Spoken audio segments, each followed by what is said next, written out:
De nuevo, buenos días para ustedes, estimados estudiantes quienes están asistiendo a esta videollamada y los que están viendo este video y que no se pudieron conectar por X o Y razón.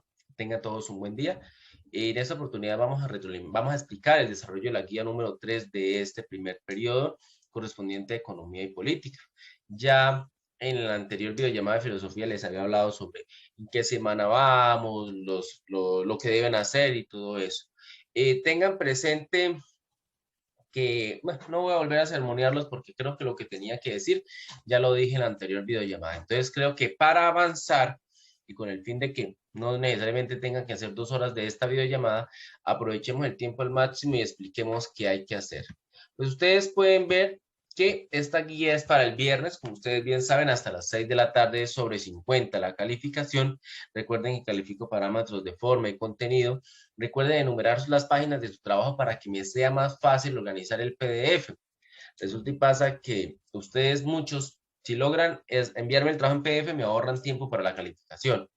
Pero si me lo envían es por imágenes, me demoro más porque me toca armar el PDF. Y si me envían las imágenes y a veces cargan desordenadas, es complicada la organización porque me toca ponerme a revisar qué hicieron, qué no hicieron. Entonces les agradezco por favor que así sean 2 páginas, enumérenlas. ¿Listo? Bien. Vamos a hablar o a continuar hablando sobre la escasez. En la retroalimentación de economía, pues expliqué más la importancia de tener en cuenta este concepto de escasez, porque, como lo digo en la retroalimentación, la economía existe es porque hay escasez. Si no hubiese escasez, no habría economía. ¿Qué necesidad tenemos de administrar las cosas, de medirlas, de sopesarlas, de saber hasta qué punto podemos llegar si las cosas fueran infinitas?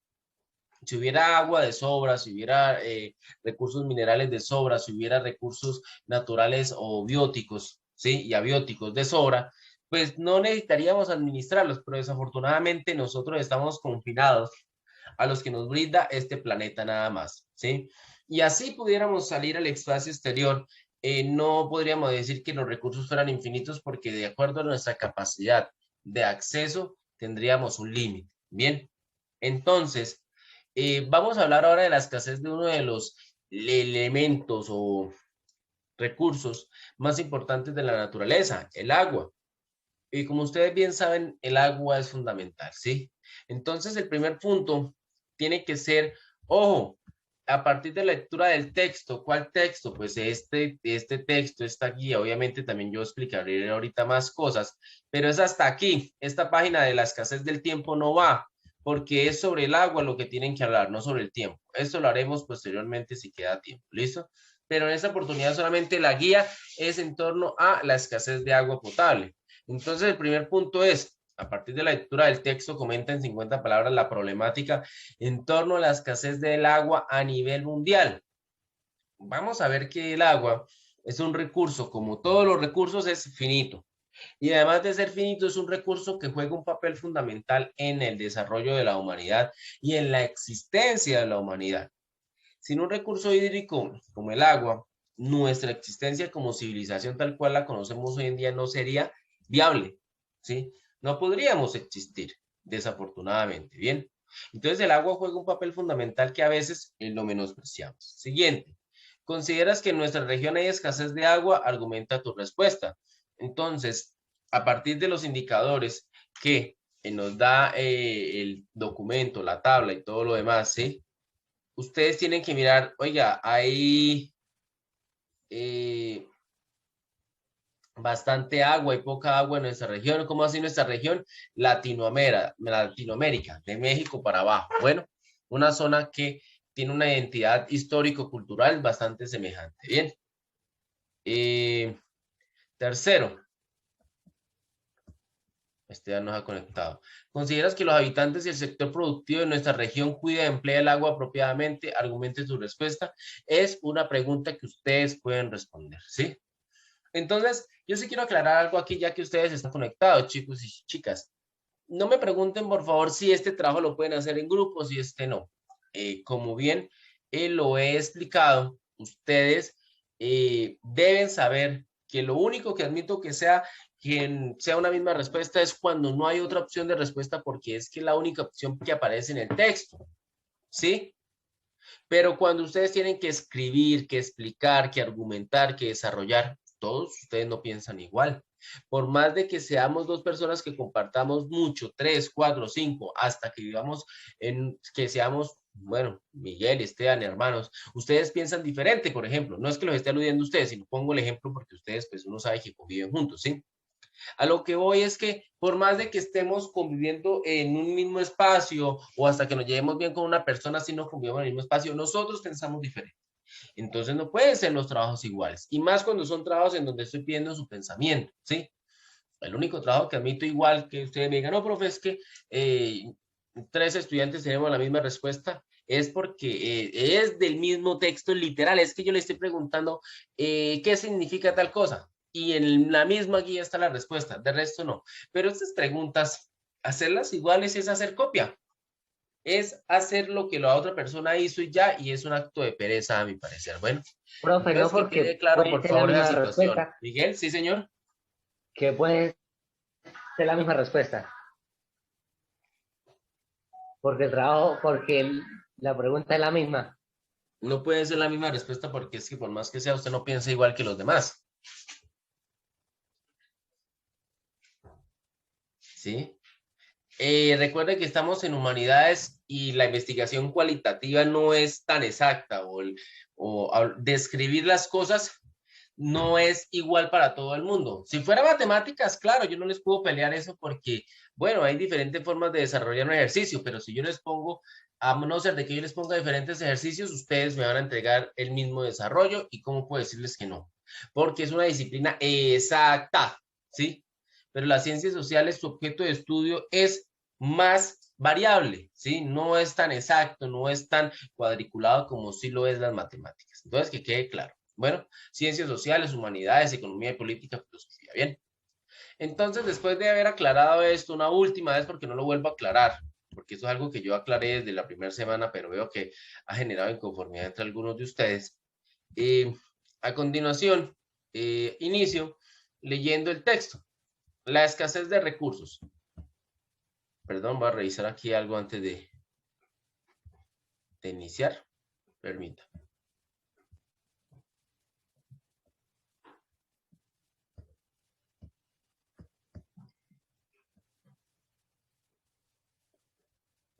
Bien, voy a leer todo el texto y al final hago una proyección de diapositivas que tengo para complementar el tema. La escasez de agua potable. Uno de los problemas más graves a los que nos hemos visto enfrentados en las últimas décadas es la escasez de agua potable. Aunque el planeta Tierra está cubierto en un 75% por agua, es muy poca la que sirve para el consumo humano y para actividades tan importantes como la agricultura. El 97.5% del agua que hay en el mundo es salada y solo el 2.5% es dulce. Es decir, que desde ya nos enfrentamos a un problema.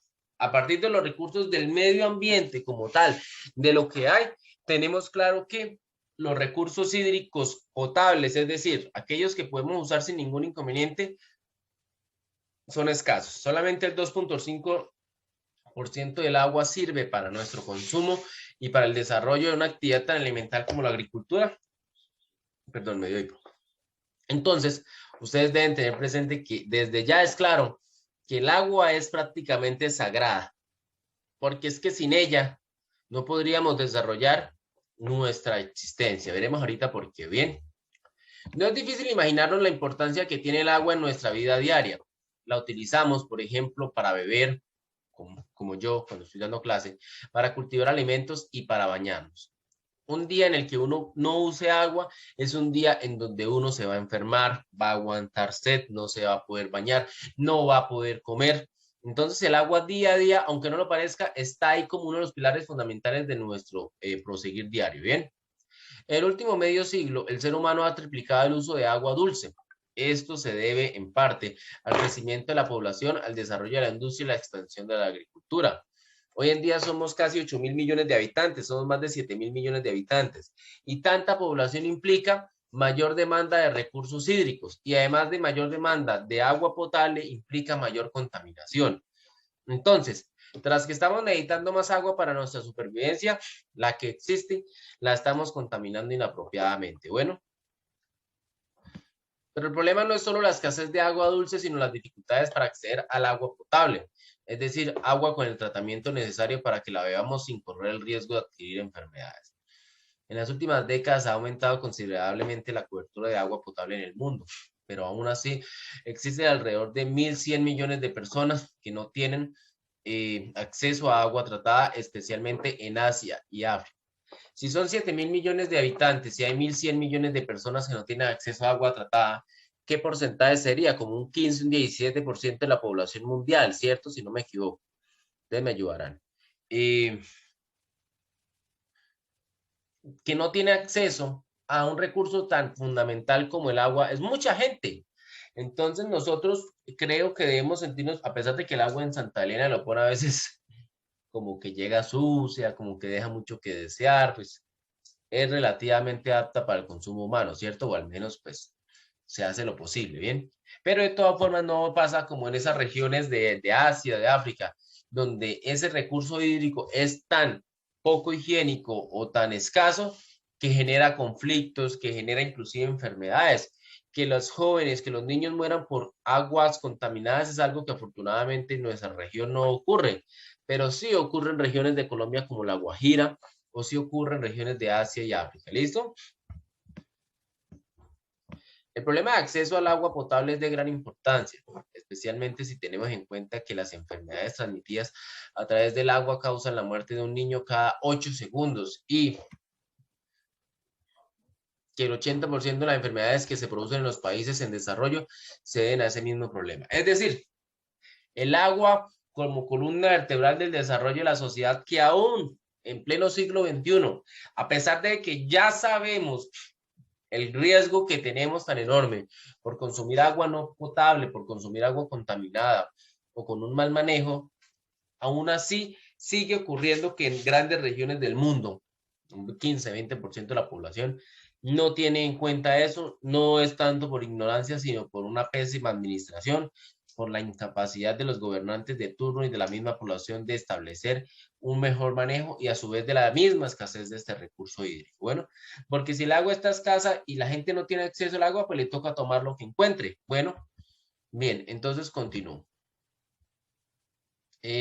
Explico este mapa donde ustedes pueden ver cómo fue la extracción de agua, ¿sí?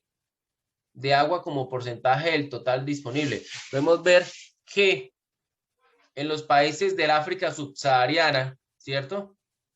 Todo, perdón, de África Mediterránea, como Egipto, esto es Libia, si no me equivoco, Líbano, y como en la región de Arabia, vemos que se extrae mucha agua en relación a la cantidad que hay, o sea, en esta zona el agua es escasa, ¿sí? Podemos ver que en zonas como nuestro continente, Latinoamérica, sobre todo en Sudamérica, vemos que para 1995 se extraía muy poca agua del total, es decir, abundaba o teníamos una excelente fuente de recursos hídricos. Y vemos como las superpotencias como Estados Unidos, ¿sí? O China en 1995 y Europa sobre todo extraían superiores al 10 al 20% de el total de agua que poseían. Pero eso ha cambiado. En 30 años podemos ver que la mayoría del mapa se está volviendo amarillo y marrón. Algo que solamente, si marrón antes era aquí, pueden ver que ha aumentado el consumo del agua y esa región que es bastante escasa el agua, ha aumentado su consumo prácticamente hasta llegar a mediados de Asia, países como India, como Pakistán, como Irak, como Afganistán, Pakistán y todos estos también han comenzado a extraer más fuentes hídricas por tal vez un desarrollo industrial o el crecimiento de la población. Se sabe que países como Sudáfrica, el que está aquí abajo, y Sudáfrica, un país muy importante en África, ya está viendo cómo su capital está viendo amenazada por la escasez de agua hasta el punto de proyectarse que de aquí al 2025 no va a tener agua la ciudad para poderse abastecer. Entonces es terrible. Vemos cómo por lo menos nosotros no podemos decir que estamos en una región privilegiada porque a pesar de las proyecciones, aún no hemos comenzado a gastar gran parte del agua. Pero es triste ver cómo nosotros en nuestra región, porque hay mucha agua, no la conservamos. Es triste ver cómo contaminamos, cómo botamos basura a la calle que termina en nuestras fuentes hídricas, cómo fácilmente somos propietarios de extensiones de tierra y lo que hacemos es no darle sendero al río, a la quebrada, no guardarle su reserva de 10 metros a los costados de los nacimientos de agua, acabarlos por la siembra de pasto, por ejemplo, en nuestra región. Entonces es triste ver cómo la región de la Amazonía, que es uno de los corazones o de los pulmones del planeta, de selva tropical y gran fuente de agua a nivel mundial, de agua dulce, está cada vez siendo más talado para la extracción de madera y la ganadería extensiva. Entonces, esas problemáticas, si bien aún estamos en una región privilegiada en torno a la problemática del agua, debemos tener presente que si no cuidamos lo que tenemos, vamos a terminar como estos países. Vea, ¿se acuerdan? Vea, es que vean la anterior imagen. Solo era aquí. Y se en cuenta cómo la problemática se ha expandido. Y los países que estaban en rojo ya pasaron a amarillo. ¿Mm? Y los que estaban en naranja, algunos ya han pasado a rojo. O sea, Entonces deben profe, los que tener, estaban en rojo tenían harta agua o tenían los que aún buena estaban fuente de en agua amarillo más porque, poquito. o sea, lo que pasa es que si yo tengo un 100% de agua, yo no puedo gastar tanta agua porque cada vez estaría agotando mis fuentes hídricas. Es preocupante que un país para sobrevivir gaste casi más del 40-50% de su agua. Es un país que está demandando mucho recurso hídrico, ¿sí? O hay dos razones, o que hay mucha gente y lo demanda, ¿sí? O que la producción industrial o agrícola es tan grande que lo que está haciendo es acabarla, o porque hay tan poquita agua, entonces prácticamente la población vive con el agua que existe, ¿listo? No como nosotros, que nosotros tenemos un excedente de agua. Si decimos que nosotros gastamos menos del 10% del agua en lo que es industria, agricultura y y la sociedad en general, es porque nosotros afortunadamente o somos muy poquitos o tenemos unas grandes fuentes de agua y veremos que Colombia es una de las superpotencias de agua a nivel mundial y eso es estar en un paraíso, pero no somos conscientes de eso y es algo que estamos desafortunadamente acabando. ¿Listo, Miguel? Entonces, si respondo a tu pregunta es, entre más grande sea la cifra es delicado porque fácilmente puede presentarse escasez de agua. Un país que supere el 50, 60, 70, 80% de la fuente de agua hídrica que tiene para su consumo es un país que vive prácticamente racionando el agua. Algo que hasta el momento en Colombia no ocurre, así sean los peores veranos, hay zonas que se ven afectadas, pero aún así, las diferentes cuencas hídricas, si las cuidamos, nos logran mantener, ¿cierto? Vamos hasta ahí, ¿alguna pregunta o algún comentario? No, señor. Bien, gracias, Miguel. Continúo. Hoy en día sufren por escasez de agua más de 80 países que representan cerca del 40% de los seres humanos sobre nuestro planeta. O sea, des en cuenta. La escasez de agua es un problema serio porque la gran mayoría, pues no la gran mayoría, pero un gran porcentaje de la población mundial ve como un problema las fuentes de agua, ¿sí? Algo que afortunadamente nosotros donde estamos no lo vemos. ¿Sí? Y eso que yo por lo menos fui uno de los testigos del anexo que se hizo para la fuente hídrica del alcantarillado, y es muy triste ver que una zona tan rica como Santa Elena de Lopón, las partes altas de las montañas las han talado, ¿sí? Para conseguir pastos y todo lo demás, y pues uno no es por criticar a la extracción ganadera, pues de la zona que se hace, pero creo que ha faltado como mayor pertinencia, porque las partes altas de las montañas es donde logra captar, ¿sí? Toda la humedad del entorno y de las nubes, y esa humedad se traslada a los aljibes y nacimientos de agua, y por esos aljibes corre esa agua por las montañas hasta las quebradas y ríos que son los que nos administran el recurso hídrico. Entonces, si ustedes como estudiantes algún día tienen la posibilidad de ser grandes propietarios o así no sea, como que tener presente eso en un plan de ordenamiento, todo lo normal o todo lo demás, deben tener claro que una fuente hídrica es fundamental protegerla, reservarla y además de reservarla, tener claro que las partes altas de las montañas y más del bosque tropical en el que estamos, es fundamental reservarlas, protegerlos, porque las partes bajas no captan tanta agua como si lo hace la parte alta, como donde estamos nosotros. ¿Listo? Continúo. Hoy en día sufren por escasez de agua más de 80 países que representan cerca del 40% de los seres humanos sobre nuestro planeta. Esta situación puede seguir empeorando en la medida en que aumente la población mundial y el calentamiento global afecte los ciclos naturales del agua, como por ejemplo las precipitaciones. De hecho, se ha estimado que, a menos que se tomen serias medidas, es posible que en 25 años la mitad de la población del mundo tenga dificultades para encontrar agua dulce suficiente para el consumo humano en la agricultura. Hasta ahí va la guía. Cuando acabe el link en la videollamada, entramos al mismo link, por favor. Bien, entonces la escasez de agua es un problema real que ya el mundo está viviendo y cada vez, si seguimos al ritmo en el que vamos, va a ser más difícil de manejar. ¿Por qué? Entonces traigo ahora una serie de diapositivas para comentar, explicarles y al final volvemos a revisar los puntos de trabajo para que ustedes lo tengan claro. Entonces, el agua, ¿sí? Es un recurso hídrico que muchas organizaciones políticas han planteado como un derecho, porque el agua es fundamental para la vida. Si no hay agua, no tenemos vida en nuestra sociedad, ¿sí? Como yo les decía, si no hay agua, usted no puede desayunar, no puede bañarse, no puede hidratarse. Y eso implicará que una población no prospere. Entonces el agua debe ser tratada como un derecho. Y si es un derecho, todas las personas deben tener acceso a él, pero a su vez todas las entidades y organizaciones deben luchar por protegerla por encima de cualquier otra situación. ¿Listo? Entonces leo la infografía. El Día Mundial del Agua, hay que tenerlo en cuenta, porque es el Día Mundial del Agua.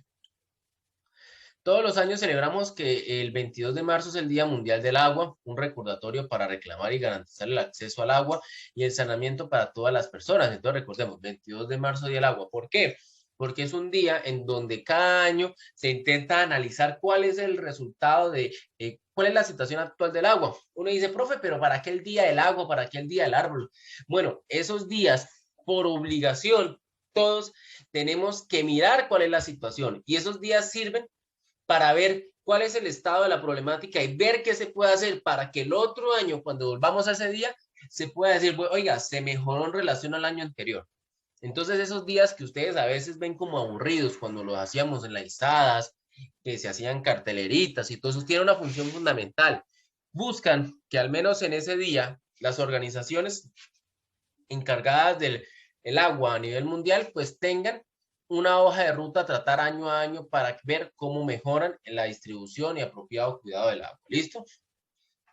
Toda persona debería tener disponibilidad de acceso continuo de agua en calidad para uso personal, de saneamiento, alimentario y de limpieza. Es decir, además de la actividad industrial y de agricultura, cada ciudadano tiene esas necesidades básicas. Es que todas las tenemos para uso personal, ¿sí? De saneamiento, de alimentación y de limpieza. Es que no hay ser humano que niegue, no es, diga, no es que yo no necesito el agua, no, es que yo no la necesito para mi uso personal, yo no la necesito para mi saneamiento básico, para mi limpieza, y no, yo no me alimento con agua, yo no necesito agua. No hay, no hay ningún ser humano que pueda decir eso, ¿listo? Entonces, sigo leyendo la infografía. El 71% de la población mundial utiliza el servicios de agua gestionados de manera segura. Es decir, al menos la gran mayoría de la población hoy en día tiene estructuras que les permite administrar o manejar el agua de una buena manera. Sigo revisando las cifras. 17% usa fuentes mejoradas fuera de la vivienda a una distancia de ida y vuelta de máximo 30 minutos. Es decir, un alto porcentaje de la población no tiene una fuente hídrica confiable, cercana, o que una estructura que le traiga el agua a la casa. Entonces, para ir a traer agua les tocaba como a nuestros abuelos. Vaya en tinajas, vaya en cantimploras, saquen el agua y tráiganla de la quebrada. Ustedes pueden hablar con cualquier abuelo promedio y así era. ¿Listo? Dice el 4%. Usa fuentes mejoradas fuera de la vivienda a una distancia de ida y vuelta superior a 30 minutos, ¿sí? De máximo 30 minutos superior a 30. Entonces vemos que de esa población, primero el 71% tiene buenas fuentes de agua, pero las otras cifras, el resto del 29% se distribuye de esa manera. Vemos que ese 17% a menos de 30 minutos al menos puede acceder al agua, pero no tiene una infraestructura dada para ello. El 4% le toca ir más de 30 minutos a buscar el agua. El 6%, además de que le toca ir más de 30 minutos, no tiene fuentes ni siquiera mejoradas, nada, o sea, ni siquiera una pileta, ni siquiera un pozo séptico, un pozo de agua subterránea, nada. Y el 2% usa aguas superficiales de ríos o lagos, es decir, el agua que encuentra por ahí, sin importar que esté contaminada o no. ¿Listo? Entonces, que quede claro eso. ¿Alguna duda de esa infografía, por favor, de esa pequeña presentación? Los escucho, por favor, mientras aquí reviso que me escriben y me escriben por todo lado, No, pero estoy en clase. señor. Bien, continúo entonces. La asistencia de hoy. Esteban, hola, no te he registrado la asistencia, ¿cómo estás? Hola, profe. Bien. Ya ha pasado bastante tiempo, pero sé que tú me escribiste desde el principio de la clase, entonces me imagino que estás desde hace rato conectado. Bueno.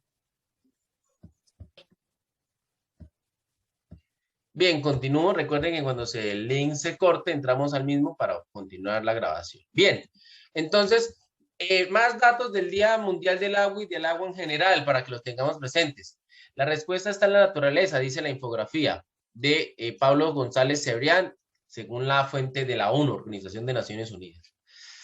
El agua es un problema tan fundamental que la ONU lo tiene como uno de los pilares a tratar, porque sabe que si la humanidad quiere tener futuro, debe debatir la problemática del agua y buscar soluciones prácticas para todos. O si no, estaremos jodidos dentro de las próximas generaciones. El Día Mundial del Agua, cada 22 de marzo, centra la atención en la importancia del agua. El tema de este año, esta es una infografía del 2018, Naturaleza para el agua, analiza las soluciones que nos ofrece el medio natural para encarar los retos que afronta el agua en el siglo XXI. 2.100 millones de personas viven sin agua potable en sus hogares. Mientras la anterior cifra era 1.100, esta infografía para el 2018 ya nos dice que es 2.100. Recordemos que esa información era algo antiguo, entonces está actualizada, entonces estamos jodidos. Ha aumentado la población sin servicio de agua. Bueno, la erosión del suelo provocada por el cultivo arrastra anualmente entre 25.000 y 40.000 millones de toneladas de la capa arable. Es decir, la problemática es que además de que el agua se está escaseando, las tierras, por la explotación agropecuaria que le estamos dando, están viéndose afectadas y esas tierras generan erosión por la lluvia y por el viento y a su vez la falta de bosque hace que esas tierras se erosionen y que no sean aptas para el nacimiento de aljibes. ¿Listo? El ODS. Ojo, porque esa temática no la vimos este año, pero la Organización de Naciones Unidas estableció para el 2030 14, no recuerdo, 16 objetivos de desarrollo sostenible, que el año pasado trabajamos uno a uno con décimo, pero este año no, en donde uno de los objetivos de desarrollo sostenible es el agua. O sea, el agua es tan fundamental que si para 2030 queremos pensarnos como especie humana en sociedad común, debemos tener claro que el agua debemos garantizarla para todos. Si no, ya va a haber problemas. Bueno, establece que para el año 2030 todo el mundo tendrá acceso al agua segura e incluye la protección del entorno natural y la reducción de la contaminación. Es decir, si queremos tener agua disponible, debemos garantizar agua segura para todos, pero para ello hay que proteger el entorno natural y debemos reducir la contaminación. O sea, lo que yo les venía diciendo, debemos proteger todas las fuentes hídricas que existen y crear nuevas fuentes hídricas. Primero, debemos a su vez reducir la contaminación. ¿Por qué? Porque es que toda la basura, todos los desechos que yo mando a las cañerías, terminan contaminando ¿qué? Las quebradas y los ríos. Y esas quebradas y esos ríos, si bien para nosotros no son fuentes de agua potable, para las personas que viven más abajo sí pueden serlo. Entonces yo debo ser consciente que no, esa mentalidad anticuada de nuestros abuelos que lo echamos al río y se lo llevó ya no sirve. Debemos tener presente que hay que hacer un adecuado manejo de los recursos de los desechos sólidos. Bueno, continúo. El 65% de las tierras forestales están degradadas por la erosión, por la agricultura, por el pastoreo, etcétera, etcétera. Desde el año 1900, 1900 se han perdido el 64% de los humedales naturales del planeta por causa del hombre, dense en cuenta. Nosotros lo que hemos hecho es un crecimiento económico exorbitante y obviamente se puede aplaudir, pero ha tenido un alto costo ambiental. Y hasta ahora nos estamos dando cuenta de que la hemos embarrado porque ese costo ambiental luego no tendremos la capacidad de pagarlo. En 2050 el número de personas expuestas al riesgo de inundación aumentará en 400 millones de personas. Es decir, irónicamente, uno diría, profe, pero es que no va a haber agua. No, no es que escasee el agua, sino que van a ser, por el calentamiento global, los ciclos normales de las lluvias y de sequía van a ser más extremos. Va a ser sequías más fuertes y van a haber lluvias más fuertes. Entonces, no debe haber ni muy, muy, ni tan, tan. No es que las sequías sean malas, pero una sequía extrema es... Bien, después de este corte continuamos grabando y venía diciendo, profe, es que no va a haber agua, no, es que los ciclos del clima por el calentamiento global y la contaminación que hemos generado se están alterando a tal punto de que en vez de haber inundaciones suaves, lentas, relativamente normales, manejables, van a haber inundaciones extremas y van a haber ciclos de sequía extremos, ¿listo? Lo cual no le conviene ni al planeta ni a nosotros también, porque en esos climas tan extremos, las personas que dependemos de este líquido y del espacio que nos brinda el agua para poder vivir, pues nos veríamos afectados. Bien, dice, en 2050 el número de personas expuestas al riesgo de inundación aumentará en 400 millones, es decir, prácticamente es como si toda la población de Estados Unidos de hoy en día estuviera expuesta a las inundaciones. Bien. Bueno, hay unas soluciones que plantea esta infografía. Leámoslas. Reequilibrar el ciclo del agua, es decir, tener presente que todo nuestro desarrollo económico, político y social debe tener en cuenta que debemos llevar un balance con la naturaleza. No podemos seguir recargándonos en la naturaleza porque esa carga que le estamos dando a la naturaleza afecta ese ciclo del agua, ¿cierto? ¿Cuál ciclo del agua? El de líquido a gaseoso, de gaseoso de nuevo vuelve a ser líquido, en algunos casos sólidos, cuando hablamos de los polos, círculos polares, ¿sí? Que también están seriamente afectados por el calentamiento global. Bien. Mitigar los efectos del cambio climático. Hay que, en la medida de lo posible, una de las metas de la ONU es que la temperatura del planeta dice que va a aumentar 4 grados.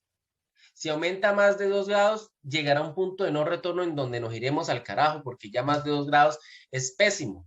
Si ya con 1 punto algo que ha subido, todos los cambios, han habido más huracanes, han habido más sequías, han habido peores temporadas de invierno, todo lo demás. Entonces, sería peor. Y la lucha es que al menos todos los países hagan lo posible para disminuir esos cambios de clima tan abruptos. Bien, y ese aumento en la temperatura del planeta. Mejorar la salud humana, ¿sí?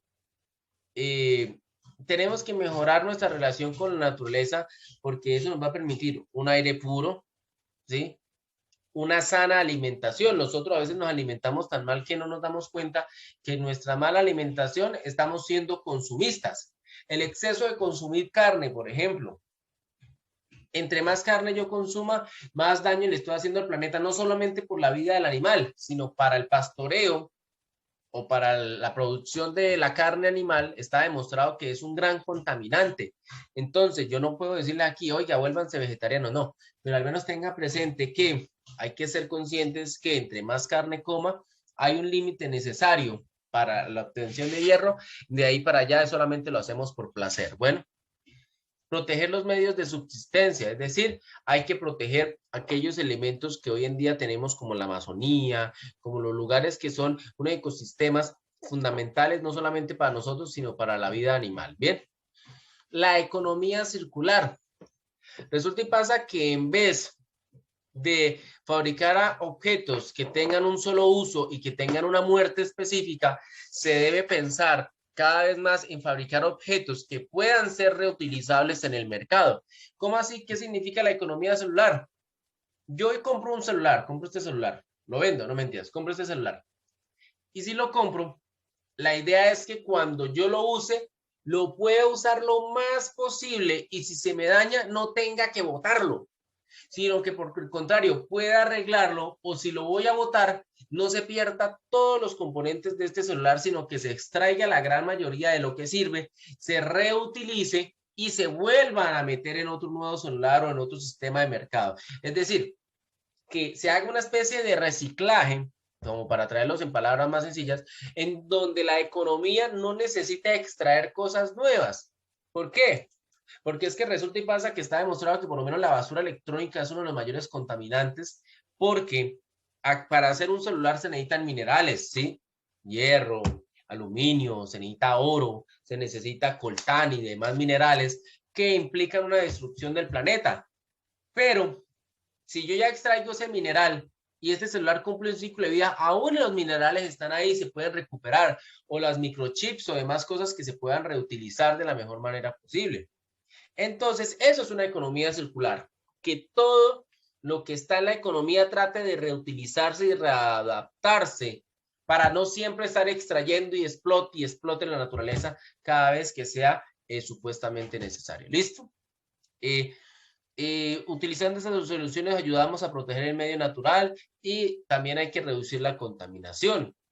Y reducir la contaminación es tarea de todos, desde nosotros como ciudadanos cuando vemos una luz prendida sin ninguna función, cuando quemamos innecesariamente basuras, cuando talamos bosque y montaña innecesariamente y no le damos ni siquiera un espacio a la montaña, cuando el agua la contaminamos o la desperdiciamos, todo eso es contaminación. Pero a su vez a nivel industrial, las grandes industrias que son las mayores contaminantes, ellas tienen cada vez más que mejorar sus procesos de producción para que sean más amigables con el medio ambiente. Si no, estamos jodidos, ¿bien? Nosotros también, vuelvo a lo de las industrias. Si sabemos que una industria para producir algo contamina, no podemos seguir con una actitud consumista, vuelvo al punto, que es que este celular me sirve, pero es que ya salió un nuevo celular, que lo que pasa es que me toma mejores selfies.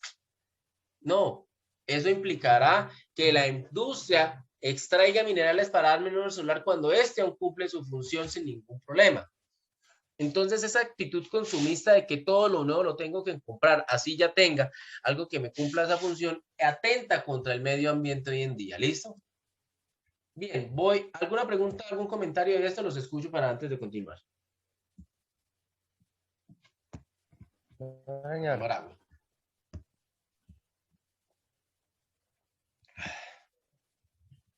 El señor Zair llegó tarde. Buenos días, Zair. Buenos días, profesor. ¿Qué pasó, Zair, hermano? La señal, profe. Bueno, eso está bien. Aquí le coloco la asistencia con retardo. Bueno. Se la pongo a Angie. Bien, entonces vuelvo a proyectar la guía.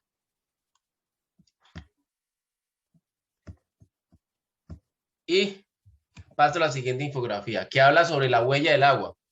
Es un indicador que mide el consumo de agua directo e indirecto del consumidor o productor. Es decir, ¿cuál es la huella o qué cantidad de agua se necesita para producir algo? Entonces, hoy en día debemos medir todo lo que nosotros tenemos y hacemos en el agua que se gasta para ello. ¿Listo? ¿Por qué? Si somos conscientes de eso, muy seguramente seremos también conscientes de que hay cosas que podremos evitar para no generar tanto impacto ambiental. ¿Dónde está el agua de nuestro planeta? El 2% del agua es congelada, el 1% es agua dulce y el 97% es agua salada. Es decir, del 100% del agua, como nos decía la anterior infografía, si el 2.5 a 3% es potable, tenemos ahora apenas el 1% de agua potable disponible para nosotros. La gran mayoría está en la Antártida y en el Círculo Polar Ártico, como congeladas, ¿bien? Solo el 1% del agua de todo el mundo es agua dulce, fácilmente accesible en lagos y ríos que nacen en las montañas. Un 97% es agua de mar y un 2% aproximadamente está congelada. Entonces hay que tener en cuenta eso. ¿Cómo consumimos los chilenos? Esta obviamente es una infografía pensada para Chile, ¿listo? Entonces, pues, en el caso de Chile, pues vemos que se gasta por habitante en litros, ¿sí? No, en metros cúbicos, perdón, está... Uy, qué medida sería esta? Sí, metros cúbicos, ¿sí? Es decir, en un día se gastan 2.2 metros. Obviamente es muchísimo menor el consumo que en Argentina o en Holanda, por ejemplo, ¿sí? Faltaría ver en Colombia, no encontré ese dato, pero pues me gustan los datos que presenta esta infografía esto, ¿listo? La huella que dejan los productos, uno cree que no, pero cada producto deja una huella o para obtener cada producto hay un desgaste de agua, ¿listo? La huella de agua total de un producto considera la suma de la huella azul, agua superficial o de pozo que se utiliza para regar, la huella verde, agua de lluvia, y la huella gris, agua contaminada, y se expresa en términos de volumen utilizada para producir 1 kilo de producto. En esta tabla se puede ver la cantidad de agua que se emplea para producir algunos productos que utilizamos diariamente. Para hacer unos zapatos de cuero se necesitan 8.000 litros de agua, 4.100 para una camisa de algodón, 2.800 para 200 gramos de carne, que es prácticamente 200 gramos de carne, es una porción grandecita de carne, por lo menos. Es prácticamente casi media libra de carne. Para una lata de vida, 210 litros y así sucesivamente, vea. Para una hoja de papel se necesitan 10 litros, 70 litros para una manzana, para un huevo 135, para la taza de café 140, para la bolsa de papa frita 185, para el vaso de leche 200, para la lata ya 210. Entonces, des en cuenta cómo, espero que en esta clase al menos que eso, cuando tengamos algo en nuestras manos, nos hagamos esa pregunta. ¿Cuánta agua se tuvo que usar para poder obtener este producto? Bien. Entonces, según esta imagen, también está en alusión a lo que estamos hablando. La cantidad de agua que se está usando hoy en día es el doble y el triple de la que se usaba hace 50 años. Por más aumento de la población, por mayor actividad industrial, por mayor actividad agropecuaria. ¿Listo? Bien. Los invito, mira, acá es un ejercicio interesante. Ustedes quieren saber cuánta agua consumen en esta página, waterfootprint.org o org, la pueden encontrar. O ustedes escriben huella ecológica o huella de agua. No, huella ecológica es otra cosa. Huella de agua en internet y pueden hacer ese interesante ejercicio. ¿Listo? Por favor. Continúo. ¿O hay alguna duda de esto? Por favor, los escucho.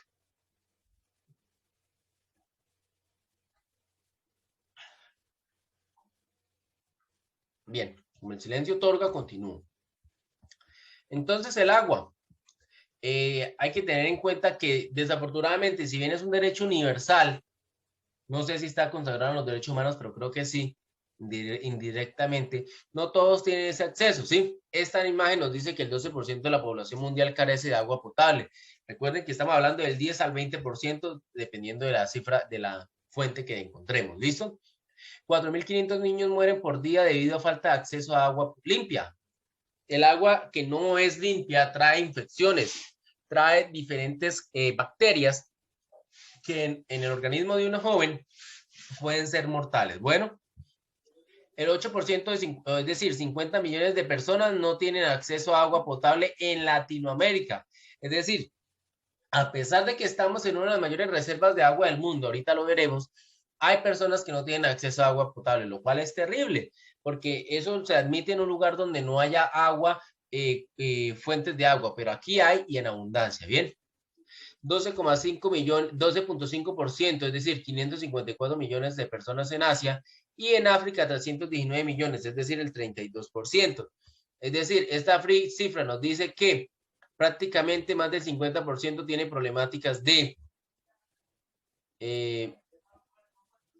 bueno, este 8% valdría ver si es en el continente o a nivel mundial. Creo que es en proporción al continente que está señalando. ¿Listo?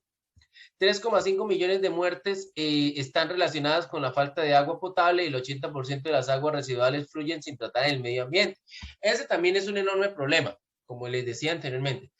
Tras que tenemos agua que no es infinita y de hecho es escasa, la que usamos no la sabemos tratar y devolver al medio ambiente. Son pocos los lugares que tienen en cuenta eso. Aquí por lo menos pensemos en Santa Elena. El agua de todo el pueblo cae en una quebrada y esa quebrada se contamina o no. No hay un manejo de aguas negras ni aguas lluvias, más allá de que esa hay que echarla en una quebrada en la parte baja y la quebrada verá cómo se defiende y si en el transcurso, mientras van dando el mugre, la mierda, el estiércol, todo, se va purificando, lo cual no funciona así, ¿listo? Porque hay una serie de microorganismos y demás cosas que van a sobrevivir y las personas que accedan a ese recurso hídrico más abajo lo van a acceder, pero contaminado. Bueno, Entonces podemos ver que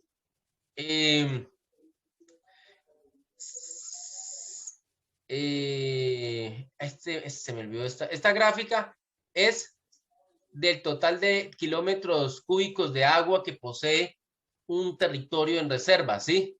Podemos ver que afortunadamente estamos junto a Asia, pero Asia como es más grande que Sudamérica, nosotros en proporción tenemos la mayor fuente hídrica de todo el mundo. Vivimos en un paraíso y no nos hemos dado cuenta, ¿sí? Europa tiene una fuente hídrica interesante y los europeos son los únicos, porque hay otra gráfica que pues no recuerdo el año pasado, que mientras en el resto del mundo se ha estado talando, en Europa ya se taló tanto que ya al menos se comenzó a recuperar los bosques, ¿sí? Y los europeos ahora en vez de talar hacen lo posible por ir recuperando porque ellos van más adelantados de nosotros en cosas a favor y cosas en contra y saben que la naturaleza, si no la tienen de su favor, no van a poder seguir existiendo como sociedad en un futuro a mediano plazo. ¿Listo? Entonces, dense cuenta que Sudamérica tiene la segunda reserva de agua potable a nivel mundial, pero en proporción a su territorio, obviamente es la primera, porque Asia es todo este territorio. En cambio, Sudamérica tiene solo esta extensión, tiene casi la misma cantidad de agua potable que toda Asia. Entonces, dense en cuenta, y Asia es todo esto, vean, desde aquí. Ah, no, mentiras, esto también es Asia. Entonces, dense en cuenta la gran diferencia. Bien, listo. Entonces, hablemos en cifras. Bueno, profesor, entonces hablemos de países.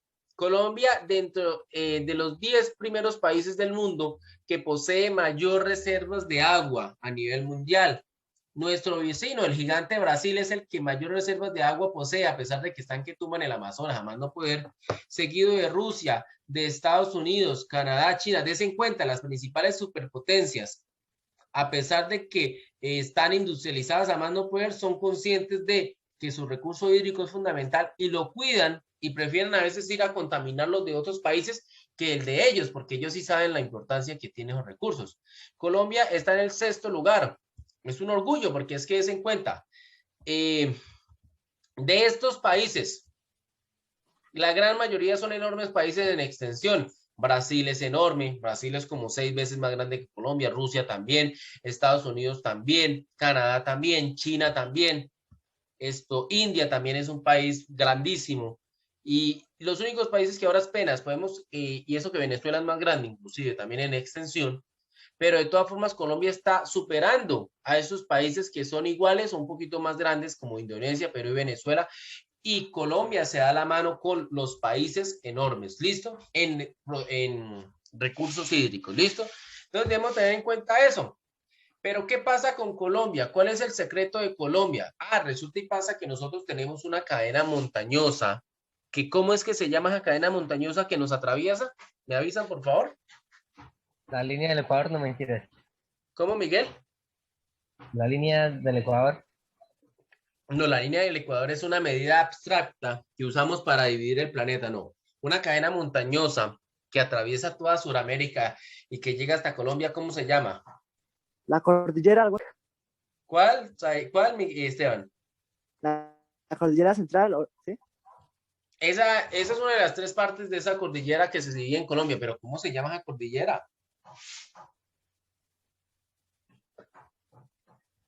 1, 2, 3. La cordillera de los Andes, estimados estudiantes alcancé a ver el chat del señor Diosmar, si ahí está la respuesta, bien.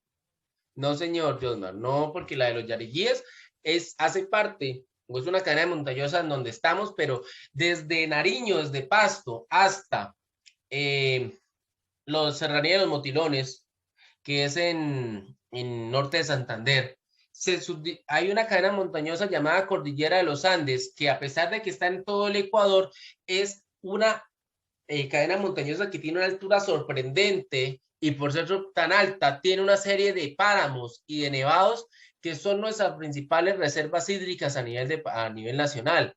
Entonces, el papel de esas reservas hídricas es enorme porque de allí es donde nacen nuestros principales ríos, quebradas y afluentes, como lo podemos ver en la siguiente infografía, que esta es de corte político. Obviamente le corté la política que iba, pero era en contra de la extracción minera. Ya les hablo un momento de eso. Bueno, páramos en peligro.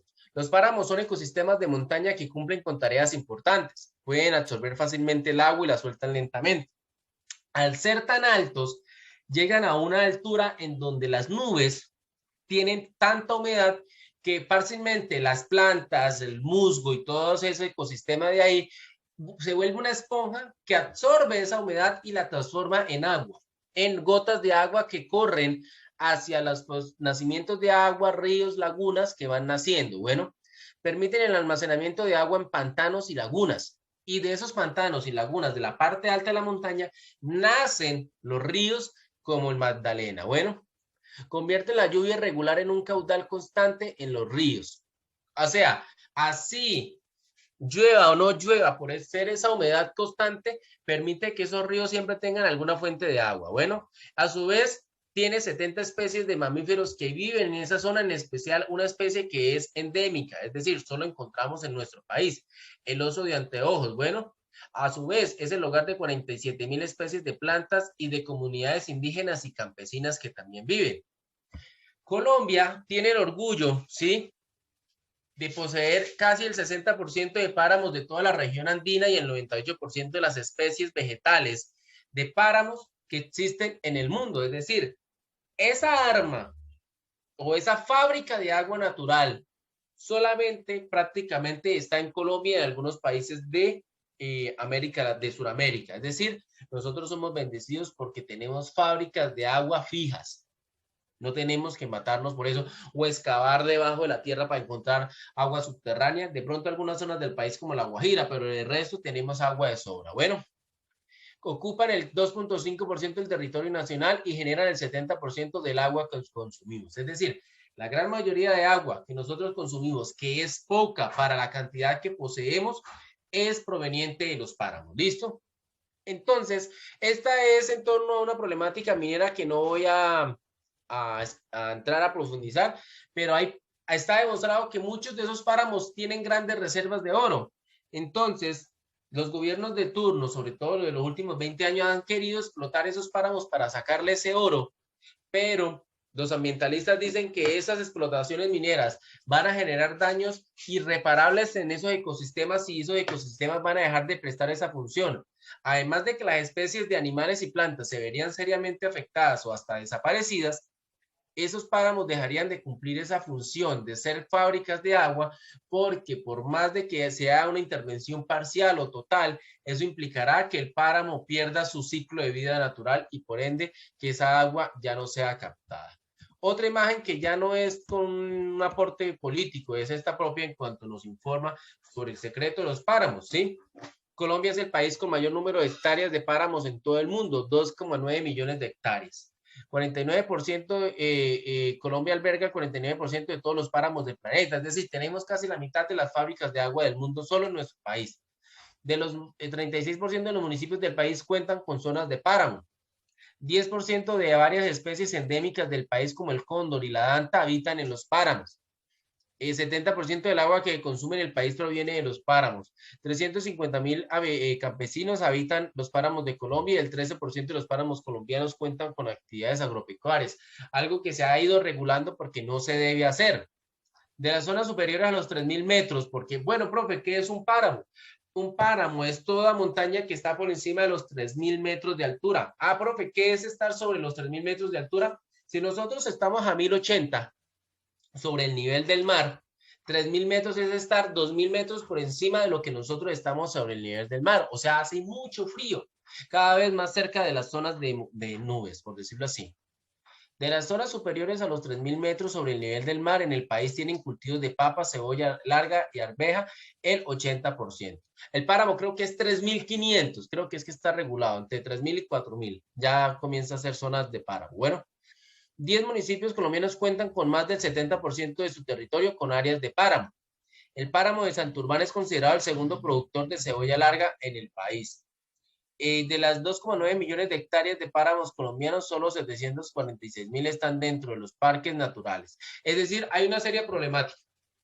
Colombia sabe que los páramos son estratégicos y a su vez del hambre minera que quiere explotarlos, a su vez no están del todo protegidos porque están como zonas altas, pero no dentro de parques, la gran mayoría, y se está luchando por eso, que se delimite qué es páramo, qué no es páramo, pero el miedo es que en su delimitación, por debajo de la línea de páramo también extraigan minería, que eso va a implicar que rompan el corazón de la montaña y todas esas fuentes hídricas, tanto externas y subterráneas, porque recuerden que el agua también es subterránea, se contaminan y sería lo mismo. Entonces están pidiendo que prácticamente en todas las zonas páramos, como por encima de los 3.000 y no de los 4.000, como se está queriendo legislar, no se extraiga minería. Bueno, ¿hasta ahí alguna pregunta? Los escucho, por favor. No, señor. Gracias, Aldair.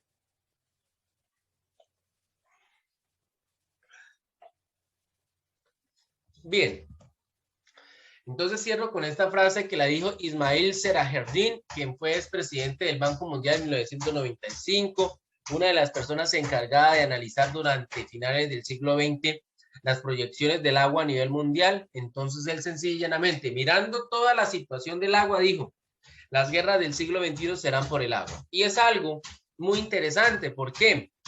Dato curioso, este año comenzó a cotizar en la bolsa de valores de Nueva York el agua. Nunca había pasado eso. El agua comenzó a valer como el petróleo, ¿Qué pedo? como el café, como el cacao. Es decir, como un recurso que ya tiene un valor determinado y eso es terrible. Porque eso es un indicador que uno dice, profe, pero no exagere. Pero eso es de los primeros indicadores que ya cada vez el agua está teniendo mayor O sea, participación. profe, ¿uno puede vender agua? En este momento aún no, pero llegará el momento en donde los principales países más poderosos comenzarán no solamente a imponerse militarmente por el control del petróleo, sino también por el control del agua. ¿Qué le dificulta a uno de esos países, superpaíses, comenzar a garantizar las reservas de agua de los otros países y comprarlas o explotarlas y llevarla en containers a los países de ellos y distribuirlas? Nada, es cuestión solamente de tecnología. Bueno, entonces hay que tener presente eso, ¿listo?